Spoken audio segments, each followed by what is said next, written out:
So these are the utensils you'll need. You'll need an iron, your fabric, your scissors, your bobbins, decor of your choice, thread, and a sewing machine. So right now I am actually, before I even iron, I'm just kind of measuring out the length because I have these nice creases already built in here, so I can kind of go straight across. So I'm thinking about how long I want this coat to be.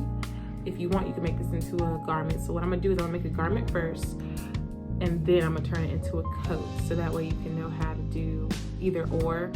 But this time I'll be more in detail. I have better lighting, so Lord's will, this helps. So what I'm gonna do first is I'm just gonna cut it to the length I need. And I always add extra length, so it's not actually the length. It might be like 3 inches longer, but I always go back and cut at the end. But I'm gonna go ahead and do that now, so that way when I'm ironing, I can just iron them both at the same time. All right, so I'll see you in the next clip.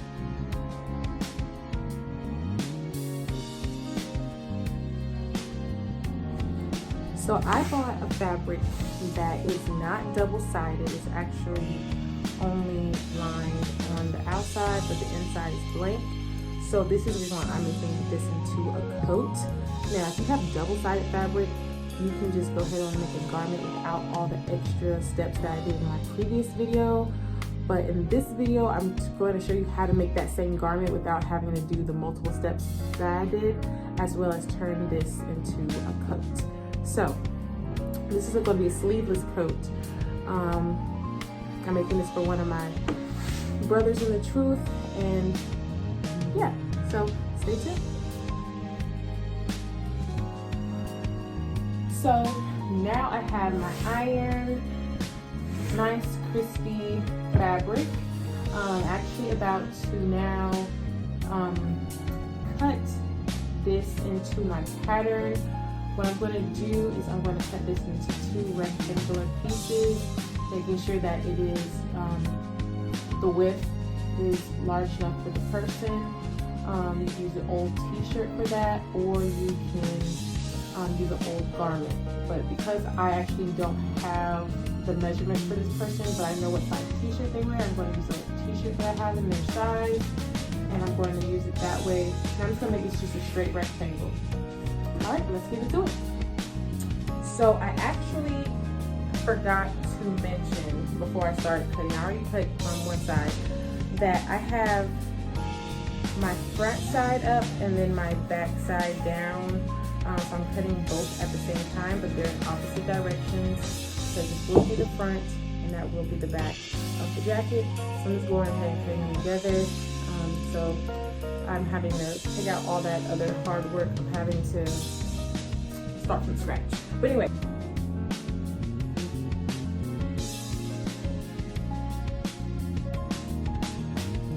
Okay, so I was able to cut my fabric into a perfect rectangle using a t-shirt.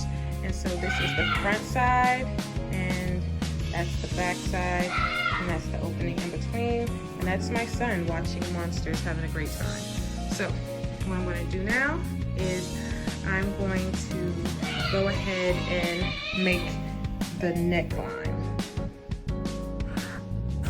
I'm working with a pattern on my fabric, and I actually do this on purpose because it makes it easier for me to cut out a neckline to my desire. But you can always just, measure the neck or use a t-shirt guideline. I already measured up the outfit that I had the t-shirt with this to make sure that this pattern is wide enough, and it is. So I'm going to just cut out this square right here. I actually might make it actually a little bit longer because this is for a person who has a lot more hair. So make sure you're thinking about all these things when you're measuring out.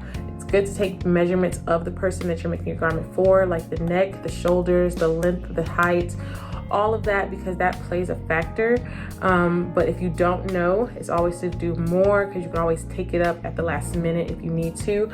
And taking it up is just by in the seams. You'll go inside the shirt, and then you would then shorten it or sew it right there to make it a little bit thinner. And so that's something that's easy to do versus having to make it too small, and then you really can't do much with it unless you add more fabric, but that can make it look more tacky. So it's really up to you. But what I'm going to do is go ahead and cut out this neckline, and I'll be right back. So now my garment looks like this. What I'm going to do is, because I'm making this into a jacket, I'm actually going to round just a little bit the shoulders, just very slightly. But if you want to continue to make this into a garment, you wouldn't even worry about that. You would just go ahead on and sew right here, but you're gonna turn it upside down and inside out. And then you would also take care of the edges by folding them back this way, which I might actually do just to show you in case you don't know how.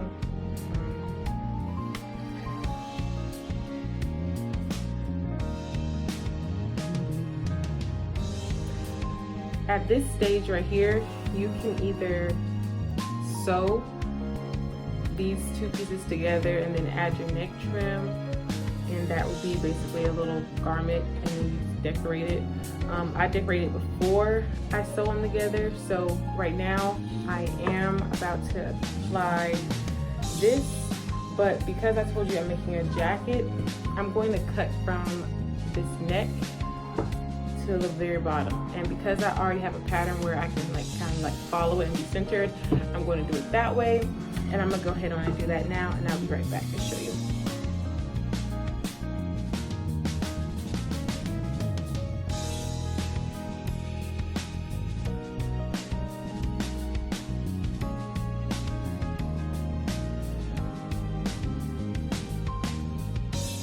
So now I have one half, which will be one side of the coat. And so what I'm going to do is I'm going to go ahead on and put my trim on. I bought this trim. It is like a binder, some kind of tape binder or whatever. So it's basically folded already.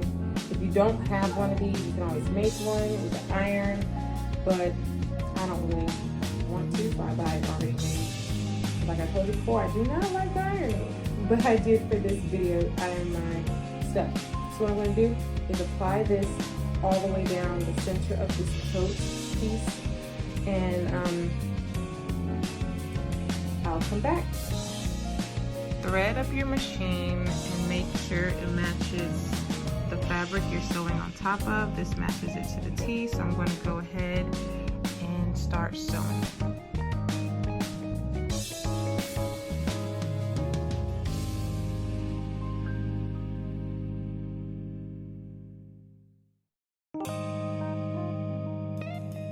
You want to make sure that your thread matches so that way it's basically seamless.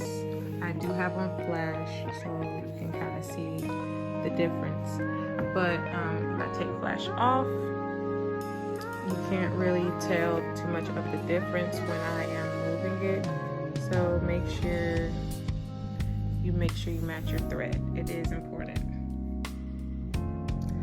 So we could be done with this piece of the edge, but I feel like it's too plain.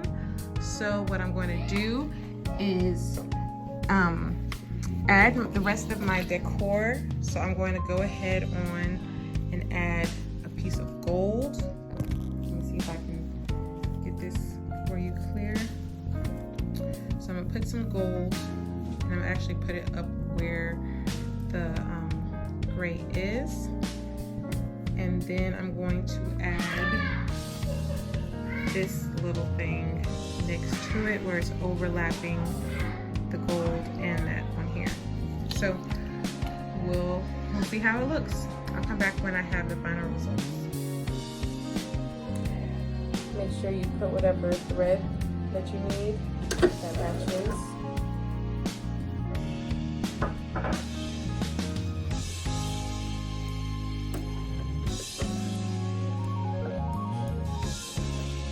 So a quick little demonstration. Most sewing machines tell you how to thread, but it's kind of like muscle memory. You just go around this thing, you go down, go up, and there's a hook inside of the machines. I don't know if you can see mine, but yeah, I hooked it on there and it comes down. Once you come down with it, just keep following what the arrows tell you to do. I then hook it behind there. I can't do it with one hand, so give me a second. I'll try. So then I just put my thread behind that little piece right there, and then you thread it through the hole, pull the thing, put it under the footer, and there you go. Okay, so I've sewed down this ribbon, and then I sewed down this half of this. I'm going to also sew down this half as well, so that way it's not sticking up or being weird. But I just wanted to show you how just a little bit of something else can add a lot of pop to an outfit. So I could just leave it as this, but I'm also going to put some ribbon, a thicker piece over here for the armholes after I curl it back for the seam. I'm gonna show you that once I get done sewing this down, then do the seam, sew this down, and we'll put all the pieces together and just add the little neck piece on this back part. All right, so stay tuned. So this is how it's looking like right now for the jacket. If you want, you can always be more fancier and add more to the detailing. I think I'm gonna leave it just like this, but like if you wanted to, you could be fancier and do more playing with it. I just think this is fine as is. But I'm going to now add some gold trim to where the armhole area is going to be. And then I will basically be done. I just have to add on the fringes and sew these pieces together, as well as the neck up here. All right, so where the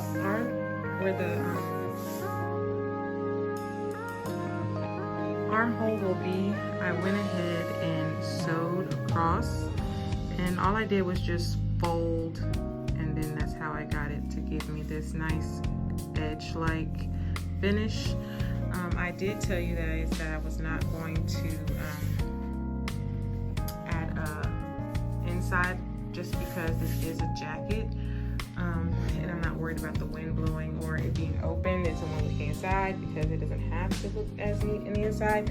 But I do want my edge pieces to look crispy and clean, so I did go ahead and make sure I did seam. I do not have a serger, so this is done on just a regular sewing machine. Just make sure you fold. You can either use bobbins, or if you're able to keep the guideline yourself, just do it.